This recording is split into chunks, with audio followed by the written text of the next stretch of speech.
Good morning, everyone. Welcome to our Tech Talks webinar with me, Julie Mombialova. I head up our Manchester division at Corecom Consulting. We are an award-winning IT recruitment consultancy. So thank you, everyone, for attending this morning. This webinar shouldn't take longer than 45 minutes, so we'll make this as brief and informative as we can. Today's webinar is on life after GDPR for software testing, and we're joined by the Data Protection Officer and Security Consultant Saskia Coplans, and experienced pen tester and ethical hacker Jahmel Harris, both from Digital Interruption. Hello, both. Hey. Hi there. So to start off with, do you both want to start by introducing yourselves in Digital Interruption? Okay, hi, so I'm Saskia. I'm the DPO and security consultant, as well as the co-founder for Digital Interruption. I have a background in running data protection and privacy projects, actually, for e-commerce, regulators, NGOs and governments, as well as writing standards policy and guidance. I currently advise on GDPR as an outsourced data protection officer, as well as running our governance, risk and compliance service. Hi everyone, I'm Jahmel Harris. Some people know me as Jay in Manchester.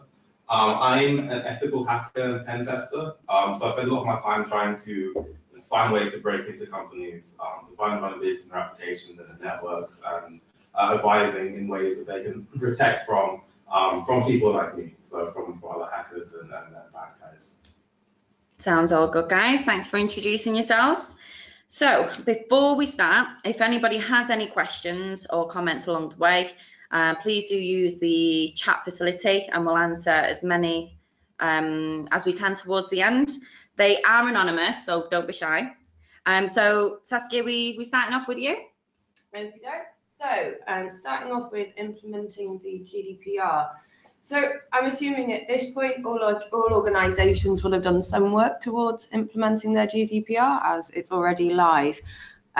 We found that sort of looking back on how it was implemented for a lot of organisations and a lot of feedback that we've had, it was a very difficult to unpick regulation, very much open to interpretation. There wasn't a lot of targeted specific guidance towards industries or organisations, and where it was very broad brush.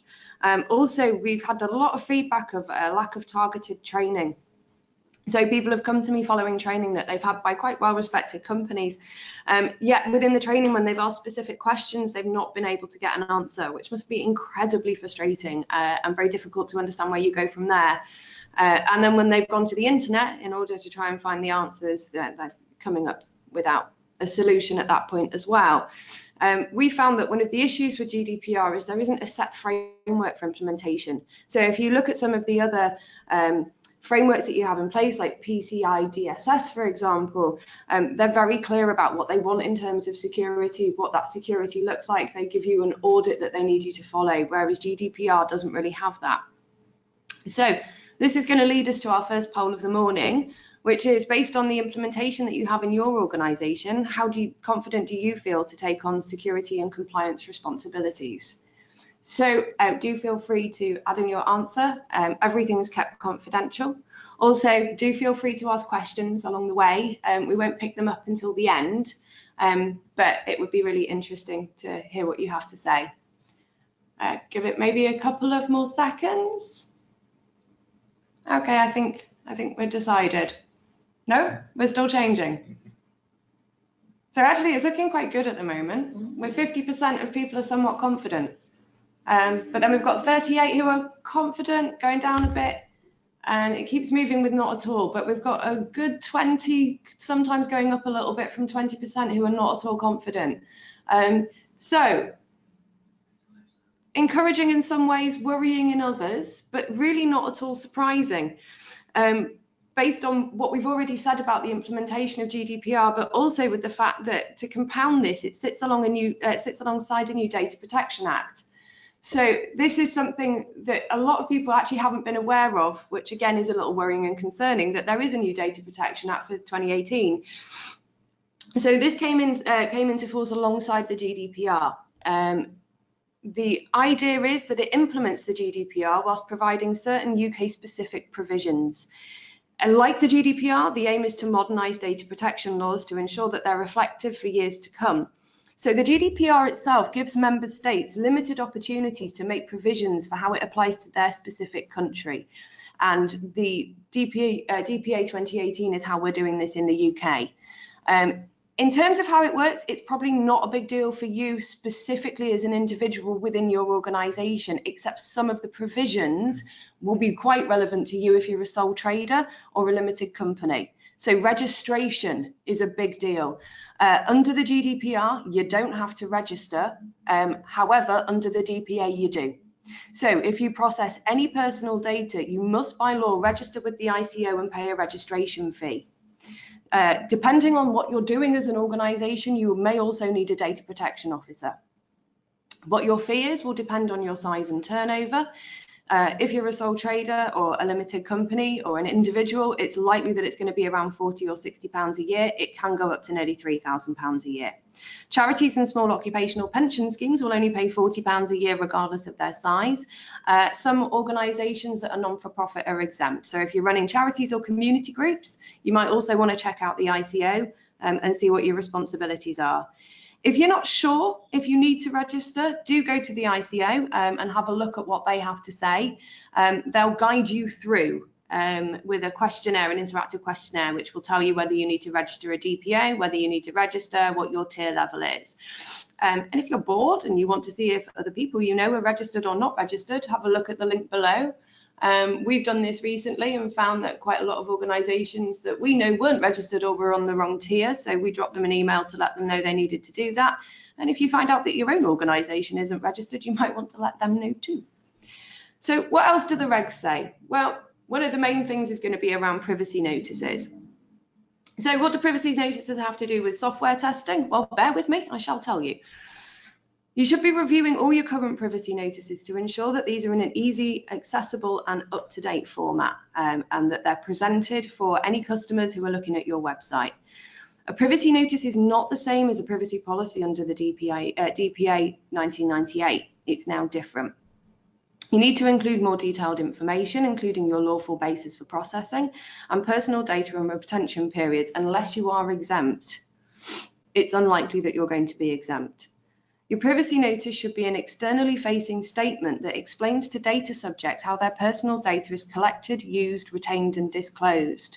As testers, you are the people testing the website, so you need to make sure that it's present on every page where personal data could be collected and that those links are working. This notice should be underpinned by a privacy policy, which is an internally facing statement that directs organisations' employees on how personal data and data subject rights should be handled and managed. In my highly scientific Twitter poll, we can see that a lot of people either don't know or don't care the difference between a notice and a policy, or they think they're the same thing. Many organisations are still confusing them. In my opinion, language is important, and privacy policies and privacy notices should not be used interchangeably. Misnaming policies and notices is confusing for data subjects, and under the transparency principle of the GDPR, we should be avoiding this. Policies and notices should always be separate. They should be reviewed regularly. It's possible that how personal data is collected, used, retained and disclosed may not change, but how you do it and how you handle it might. So for example, your policy may be that the privacy notice must only be present on a page where you're taking personal data. You may then decide to change that and say it should be on every page of your website, period. So that change wouldn't necessarily be something that you'd need to tell your data subject about. But you would probably want to know your POs, your devs, your testers. You want them to know that this change was present. So you'd put it in the policy. If your policies are clear, it will help testers build the requirements they need to include what they're testing. So requirements are really important. Clear policies underpin these requirements, and they can help build the compliance elements for software testing. So we talked a bit about data subjects. So data subjects have rights. We all know this from the training that we've had from GDPR, but what does that mean to you as testers? Well, you should have checked your procedures to ensure that they cover the rights for individuals, including deletion, and also how to respond to these within these specific timescales. This means you'll need to understand what data your software is processing and what data subject rights may relate to this data, as these rights could be enacted at any time. If you're using automated means to fulfill requests, then they need to be tested to ensure they're functioning, as this is the core of GDPR. You only have a month to respond, so automating data subject requests is a good way of ensuring that you don't miss anything, but only if it works. You also need to keep logs of processing operations and automated processing systems. So this will include a log of any alterations to records, access to records, erasure, disclosure of records, unless an exemption applies. So as testers, it's good to have an oversight of those logs and be part of that procedure. So this leads us on to data protection by design, which is becoming much more the core of how businesses should be operating from a data protection perspective. And it's actually sort of pulling different roles into this security responsibility. So data protection impact assessments are really quite important. Make sure that you're familiar with the ICO's code of practice on data protection impact assessments, as they're now mandatory. So where any processing is likely to result in a high risk to the freedoms of individuals, you need to carry out a DPIA. The process of this will help you identify and minimize data protection risks of a project. It will also help you understand the requirements that you as a tester need to pull in for when you're testing your software. It should create a checklist for what you need to understand and what you need to test against. It's also good practice for any of the major projects that require any processing of personal data to have that tester's input within that DPIA. So what are we looking for with a DPIA? Well, we want to be describing the nature, scope, and context of the purpose of the processing, access necessity, proportionality, and compliance measures. So that's basically saying don't allow access if you don't need it. Identify and assess risks to the individuals whose data you're processing. Identify any additional measures that might need to mitigate those risks. And then also assess the level of risk. So you must be considering the likelihood or the severity of the impact to individuals. So a high risk could result from either a high proportionality or some harm, or a lower or possibly serious harm. So you'd want to kind of understand that impact. I recommend that if you are involved in testing this software, you're also involved in this DPIA. I think that there's going to be much more of a shift towards low risk testing in terms of security, going over to security testers in the future, particularly where it's decided that the risk is low and therefore the cost of a pen test is quite high. So what happens if you don't secure your software? You're at risk of a breach. So this takes us on to our second poll. If you were to discover a potential breach, would you know how to respond? So this is a simple yes or no. And we'll give you again a few seconds to take a few clicks on that. Again, this is an opportunity to ask some more questions if you have any direct questions that you'd like to ask us. Also, it is anonymous, so nobody has any ideas who you are. So feel free to be 110% confident. So this is really encouraging. We're getting a pretty resounding yes at the moment. Oh, it's just gone down a little bit more of a no. But we're still looking at an 80-20 split for yes to no, which is really good. So even so, we'll still talk through breaches because I've got it written down now. So there's a difference between a compliance breach and a security breach. So for example, Facebook, Cambridge Analytica, 87 million records breached, but the breach was around not being clear about how data was being shared. So that was a compliance breach. A security breach would be more like Ticketmaster, where we have tens of thousands of people whose accounts were breached and they're now at risk of fraud or identity theft. Or in the last couple of weeks or so, you'll have heard of BA, where 380,000 customers were affected by a breach which took place in August and September. Excuse me. So when it comes to identifying a breach, all organizations should have a breach notification policy which clearly sets out what you as an employee should do in the event of discovering a breach or potential breach. It's possible for anyone to discover a breach, although it's particularly likely for anyone who's testing data and software. But what is a breach? A personal data breach means a breach of security leading to an accidental or unlawful destruction, loss, alteration, unauthorized disclosure of, or access to personal data recorded in any format. This includes breaches that are a result of both accidental or deliberate cause, and it also means a breach is more than just about losing personal data. A personal data breach can be broadly defined as a security incident that has affected the confidentiality, integrity, or availability of personal data.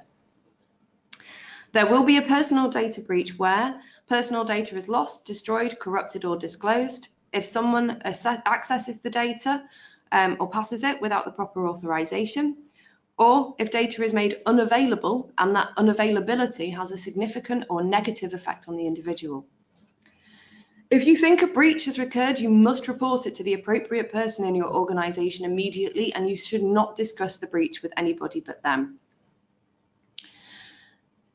You shouldn't attempt to contain a breach or recover lost, destroyed, or corrupted or disclosed personal data yourself. You could cause further damage.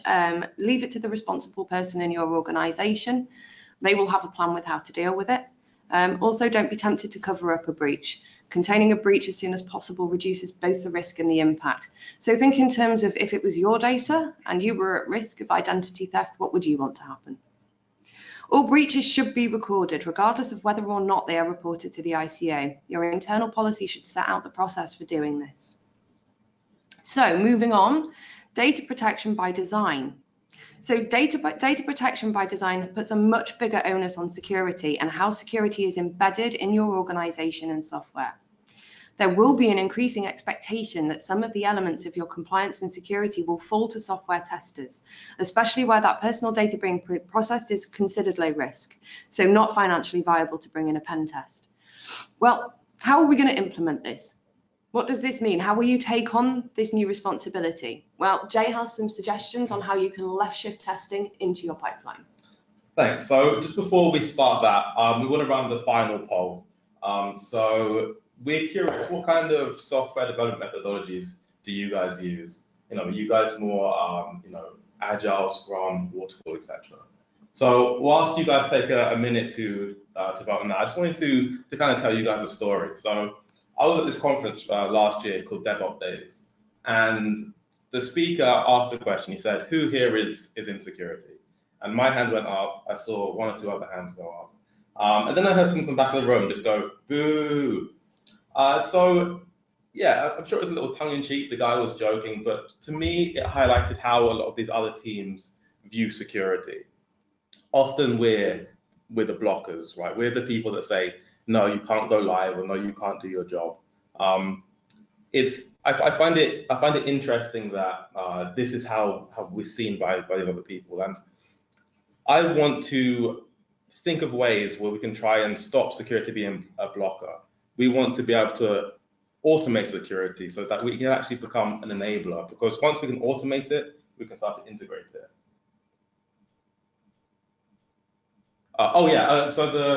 Interesting to see how many people are using Agile. A lot of people on DevOps as well, which is awesome.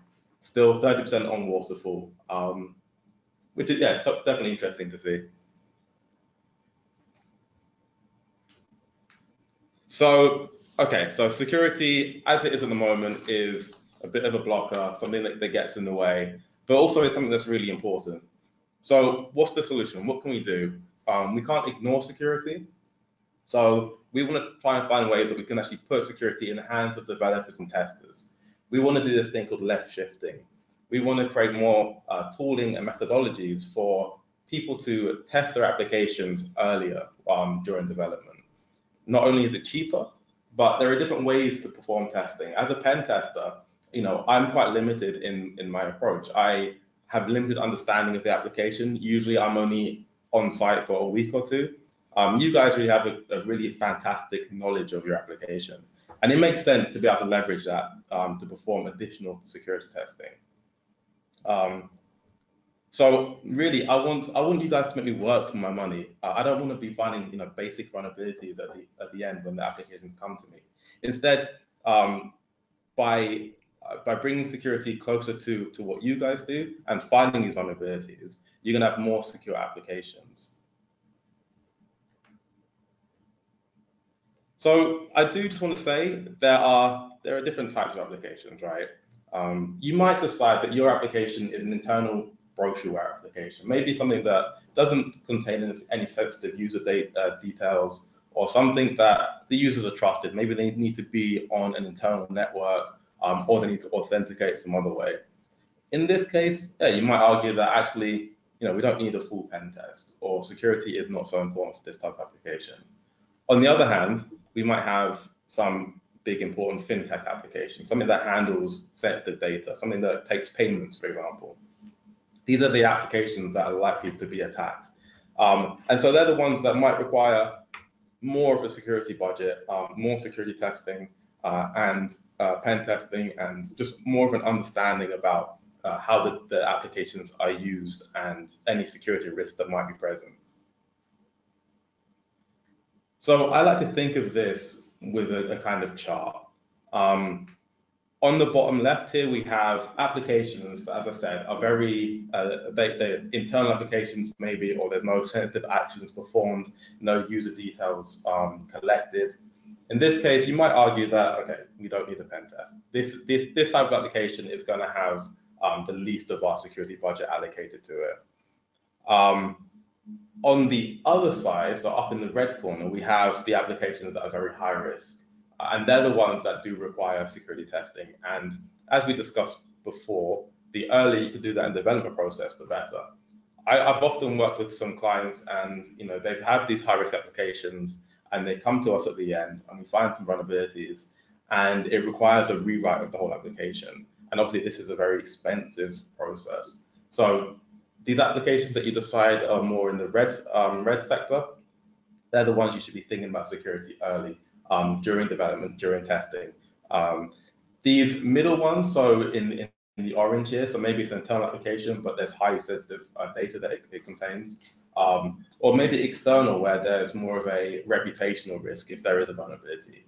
You need to make a decision in your organization what you want to do with these. You might decide that, okay, it requires some amount of security testing, but we don't need a full pen test. As an example, that's really relevant to the risk appetite for each organization. So, okay, we have an application and we know that we need to do some security testing. How do we go about that? Well, I always say that it's good to think like an attacker. That's how I approach applications. I think, what would an attacker want to do? There are different methodologies and different approaches we can use to try and model this. One that I really like and I recommend people look into is something called threat modeling. So with threat modeling, you try and decompose the application and to understand it. You try and think of where the assets are that an attacker will try to get to. When I'm on a pen test, I don't just try to gain access to a server for the sake of it. I don't just try and get command execution because it looks good. The point is, the reason to do that is to try and attack a specific asset. So if we can think about where the assets sit and ways an attacker would get there, we can start to put the countermeasures and mitigations in place. So yeah, a really powerful technique for understanding your application and looking where the security vulnerabilities might be. I really like this concept of abuse stories. So this is similar to user stories in Scrum, where we map out what an attacker might want to do using text and words. So we say, as an attacker, I want to try and access the application without knowing the username and password, as an example. So this will be an exercise that you can do as a group. It's a brainstorming exercise to try and come up with as many abuse stories as possible, ways that an attacker might want to abuse the application or abuse the privileges that they have. And of course, previous pen test reports, this one is quite powerful too. If you have had pen tests in the past, take a look at the pen test reports and try and understand where there are common issues. Maybe you're seeing that the same types of vulnerabilities are being found. Maybe there's vulnerabilities in the libraries or the technology that you guys are using for creating your applications. So if you can understand this, you can start to put some controls in place to mitigate some of those. And of course, training is a big thing. to think like an attacker, really need to understand what attackers do. So if you don't have any formal training in security, try and convince your bosses to put you on some training courses. There are some really good ones out there. And I would argue that this is actually a better place to bring in external help if you need it. So traditionally, when I do a pen test, I come in at the end of the application development. Instead, maybe bring pen testers or security consultants in right at the beginning to help you understand what the threats of the application are.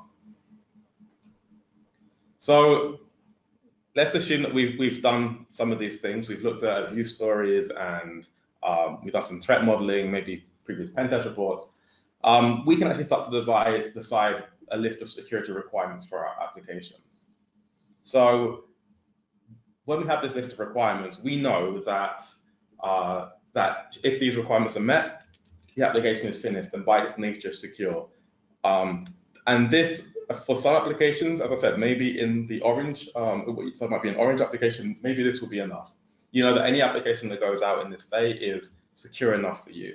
The benefit of doing this as well, it means when you are testing your application, you have something to test against. You can say, okay, we know for this application to be secure that all web traffic should be over HTTPS.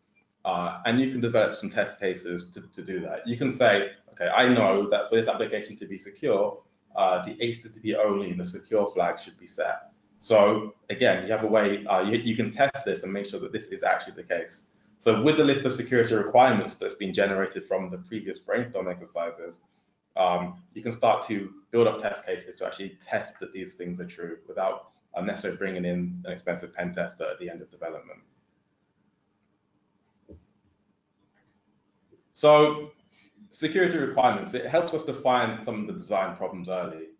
I like to think of it, the difference between a house and a bank. If I've got some real secure, like some real sensitive things, high value things that I want to keep secure, I'm not going to put it into a house, all right? There are locks and houses can be picked, windows can be broken, houses are left vacant for a lot of time. If I compare it to a bank, which has been designed to be secure, I know that they have controls and policies in place that stop people from accessing these sensitive or high value assets. If I have a house and I try to turn it into a bank, that's probably not going to work out too well. There are too many kind of unknown unknowns. There are houses just aren't designed to be used in this way. So if we can find this design problems early, then we can start to design more secure applications, which helps us with the GDPR requirement of security by design and default. So lots of tools do exist to help you do this, to help you integrate security into what you're doing. Unfortunately, a lot of the tools that are out there have been created for pen testers. So we actually need your support to start to develop tools that are more useful for you guys. A lot of the security tools are out there, as I said, they've been created for hackers, by hackers. So the more involved you guys are with security, the more we can start to make tools, or at the very least wrappers, that can be used by you guys. And so you can start to leverage some of the tools and the techniques that we have and that we use for pen tests. I did look at some quite common ones. So Zap and Burp Suite, if you've not used them, are ultimately they're intercepting proxies. So I use them a lot for pen tests of applications, but they also allow you to do security scans of web apps. Looking at Burp to start, I ran it against a demo application called Hackers On, and it took 5 minutes to run, came up with a number of issues. Running Zap against the same application took 38 minutes to run, came up with a number of issues. Burp Suite version 2, so this is a new one that's just come out, it actually wouldn't run against the application. And all 3 tools actually didn't run against some other test applications that I used. So I just wanted to highlight that these tools do exist and they are awesome. They can find a number of issues, but they do take some configuration. It's not a case of fire and forget. For it to be useful to your application, they need to be configured correctly. You need to have someone that understands how these tools can be configured, how they're used, and to make sure that you have the correct coverage. So when they do work, you do get some really great results. On the left here, we have Burp, and on the right, Zap. And you can see that it does find some, fairly high-risk issues, things like SQL injection, cross-site scripting, XML injection. Now, these are things that I've used in pen tests to be able to attack an organization or to get into their networks. And some of these tools, when configured correctly, can actually help you find those. And they don't require tons of security expert knowledge to run these tools and to understand the results. And of course, once you have these results, you can start to fix them while the application is still under development, as opposed to how I work traditionally, which is at the end. So QA testers often are really good at automating security. In InfoSec, we're not so great at it. But one thing that I do hear is that security isn't our job, and I've heard this quite a lot from testers. I would like to tell you guys that actually it should be part of what you do. Security is another measure of quality, and a security bug is still a bug. So the tools are, they do exist if you want to spend some time trying to learn them, and it really should be part of your day-to-day testing. Security needs to be integrated. So use the skills that you have, and I know a lot of guys here a lot of people here are fantastic at automating testing, and let's start to try and embed security into that as well. Okay, so just in summary, obviously this is just a snapshot of the things that you need to consider when you think about how you integrate security and compliance into your role. This is not a replacement for formal training. However, as we have noticed an absence of targeted training in this area, we are developing specific security and compliance training for testers, testing managers, devs, and security architects. We also offer outsourced DPO services. So if you need advice on guidance on GDPR or you're looking at specific training, please do get in touch. Jahmel heads up our penetration testing and scanning services. So he's always happy to talk through penetration testing and security training requirements if you have any specific needs. Brilliant. That's really interesting, guys. Thank you so much. Thank you. So going back to Saskia's presentation, one key takeaway is definitely register with the ICO if you process personal data. You may also need to appoint a data protection officer. If you're not sure if your company's registered, then visit the link on the screen. And we'll send this out in a video following the webinar as well, just in case you don't get the link below, but it should be on there. So I'll give you guys a minute to think about what your takeaways have been and your gains from this morning. Then we will follow with questions from the audience in the next slide. But for now, I would appreciate if you could please tell us what your takeaways have been from today in the chat now. Whilst you are typing away, think about privacy notices, think about your language. Are you misnaming policies and notices? Think about how that may confuse your customers. Are they also separate to each other? And so on.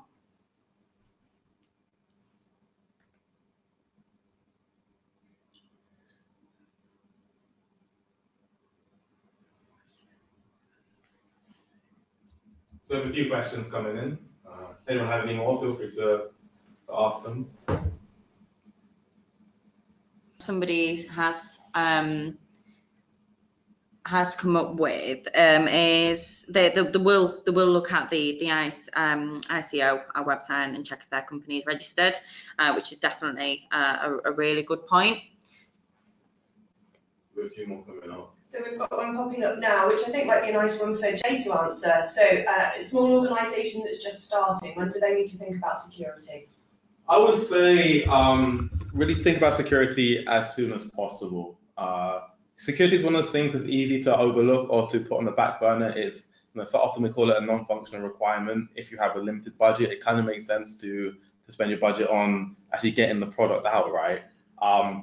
But if you think about security too late, it can actually become more expensive.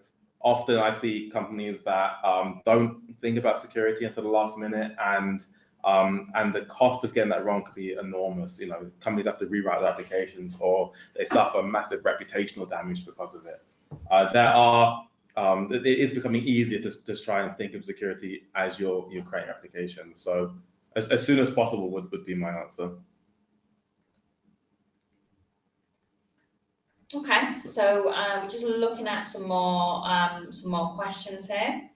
So my data is stored in the cloud. Does this mean it's secure? So this is kind of yes and no.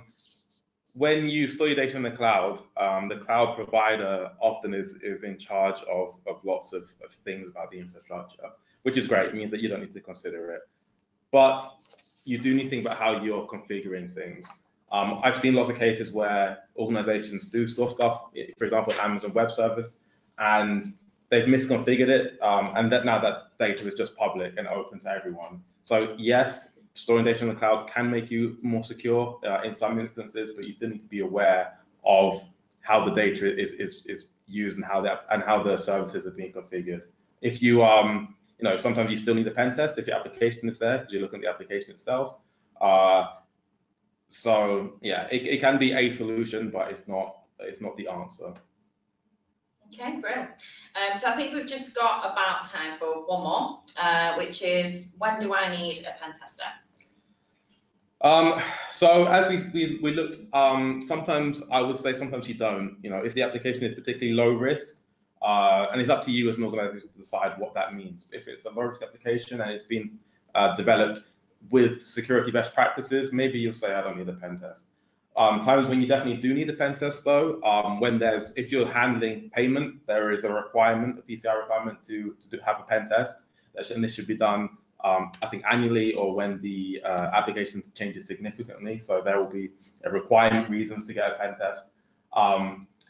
And other times, yeah, if it's a high-risk application and you want to make sure that your organization or the application itself is secure. So this would be driven really by using things like DPIAs, which will help you understand your risk and your appetite for that risk. A lot of people do say that if there's any significant change within existing software, you should have another pen test. But again, you need to understand what you mean by significant change. So again, look through at what the impact is and what the risk is. And if you consider that risk to be low, it's probably something that you don't need to take on board just for the sake of it.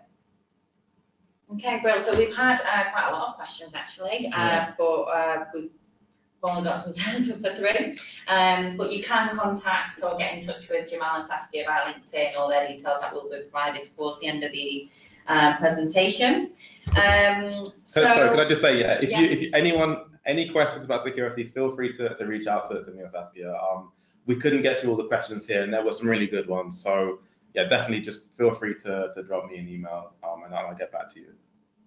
Brilliant. And we're also going to be, like I said, sending out those details, and this session is recorded as well, as it's a recap and a reference for you, and for those of you that couldn't make it. So if you really enjoyed the webinar or want to find out more, it would be really good to see you at our Test Boss event that is coming up shortly, or one of our other future Boss events as well. So do take a look at what's coming up on our website and register on your events page, or feel free to contact me for more information.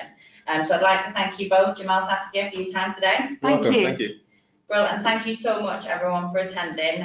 You'll soon see a survey pop up on your screen after we close the webinar. We'd be massively grateful if you could take a minute or two to answer quick questions to help us with future webinars and events.